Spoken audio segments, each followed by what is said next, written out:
a better life. Then Peter came to Jesus and asked, "Lord, how many times shall I forgive my brother or sister who sins against me? Up to 7 times?" Jesus answered, "I tell you, not 7 times, but 77 times." That is Matthew 18:21 through 22. Unforgiveness breeds bitterness and resentment that are both detrimental to you and those around you. Joseph, now a 57-year-old man, lived a life enslaved to this problem. He was an Irish man who was brought up Catholic, and their views of sexual sin were very severe. For 34 years, he held on to his guilt and unforgiveness. He believed his sin and guilt were unforgivable, and it ruined his life. At the age of 23, he and his girlfriend were pregnant out of wedlock. And due to their circumstances at the time, they opted to get an abortion. And immediately after, they were engaged and married, and their life was void of happiness. He was so full of shame and guilt that he refused to talk to his wife about the abortion.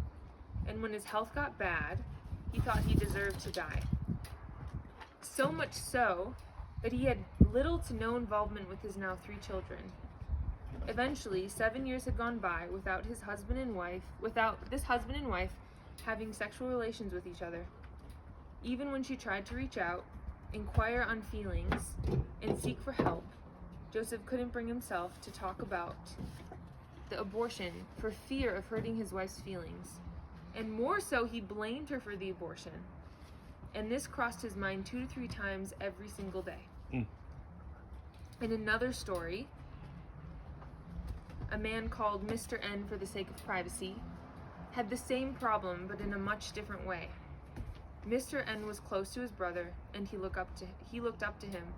All he wanted to do was be just like him. And as time passed, his brother announced he was leaving the family to be with his girlfriend. This girlfriend was manipulative, into drugs, and wanted him nothing to do with his family. And eventually, it reached an ultimatum.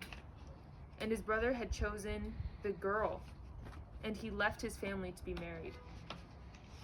What followed for Mr. N was a downhill spiral. He was hurt by his brother, and he thought that he would never be a part of his life anymore, and he began to twist this hurt. He began to believe that his brother had personally attacked him and his family intentionally.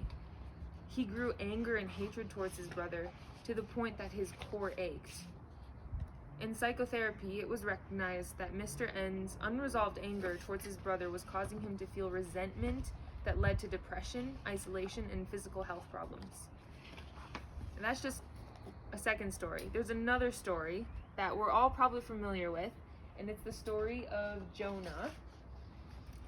And in this story, God tells Jonah to go to Nineveh to preach against the wrongdoing there. But Jonah ran away from God in the route of Tarshish. After a series of unfortunate events, for example, being swallowed by a fish, Jonah finally obeyed God's word. Jonah went to Nineveh and proclaimed what the Lord had commanded, and the city repented. God had mercy on them and did not bring destruction. Jonah was so upset that God showed compassion and grace that he said he would rather die than live. In this story, Jonah knew that God would forgive the city and all that they had done, and he wanted destruction done to them. He didn't want God to show them compassion, to the extent that at the end of chapter 4, he says, "I'm so angry, I wish I were dead."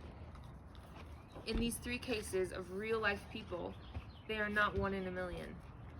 The National Library of Medicine conducted studies to see what side effects of unforgiveness are, and they concluded that unforgiveness created by anger, hate, and resentment creates stressful intrapersonal and interpersonal relationships. Basically, that means unforgiveness causes both turmoil in our self-conscious and our self-talk, as well as the relationships we have with other people. And if you are like me, there are relationships that come to mind right now that identify with the feelings that I've just talked about. For me, there's a particular relationship with a family member, and there's much hurt from the past. And although I've been trying to seek forgiveness, The truth is that I'm still living in unforgiveness. I know this because the thought of the person causes stress and anxiety and anger. And if I'm not mistaken, it's not just me. We all have people in our life which we feel this way. And if we don't do something about it now, it can alter the rest of our lives.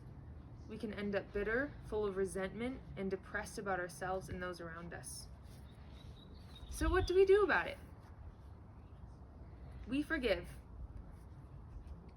I want you and myself to begin the process of forgiving someone either alive or passed on. There are very specific steps in which we should begin, and the first step is to uncover. I did a study of Enright's process of the forgiveness through the psychological appeal. And this includes just the step with starting with uncovering. It includes confronting the offense and uncovering the consequences of what the offense meant. This can mean finding out who did what to who. So you can ask yourself something like, in what ways have I avoided feeling and dealing with my anger and suffering? Or in what ways does my unresolved anger affect my physical and emotional health, relationships, and work productivity? Something that you can ask yourself is what might be causing bitterness or resentment in your life. The next step is to make a decision. After you have a firm and truthful understanding of what it means to forgive an offense, you can either decide to commit to forgiveness or not. If this step is one that you struggle with, we all do. And there is hope, because through Jesus we're able to make that decision right here, even right now. Some questions to consider are you even willing to forgive your offender? Or what hasn't worked for you so far in trying to forgive your offender? The third step is to work at it. This step is forgiving in action. In this step, you're trying to reframe how you see your offender and trying to see them in a new light. This isn't a quick step, and often it can take a very long time. You are essentially thinking differently about the offender so that you feel positive towards them again. And we also know that this can't be done from our own strength. That is why the burden can be lifted off if we allow God to work and change us in our hearts and our thinking. A question that you can ask yourself in this is what specific word, action, gesture, and these are all gifts. So what specific thing can you do or give to your offender as an expression as your intent to show compassion or mercy for them? Lastly, the third step is deepening, and it's not so much a step, rather an effective choosing to forgive. At this time, you normally feel a release from the emotional prison of unforgiveness, bitterness, resentment, and anger. This is where you grow in your ability to forgive, and your understanding deepens. Often this can lead you to seeking to forgiveness, and it can lead you to asking others for forgiveness for what you've done wrong. A question to ponder is this: what am I learning about my purpose in life, and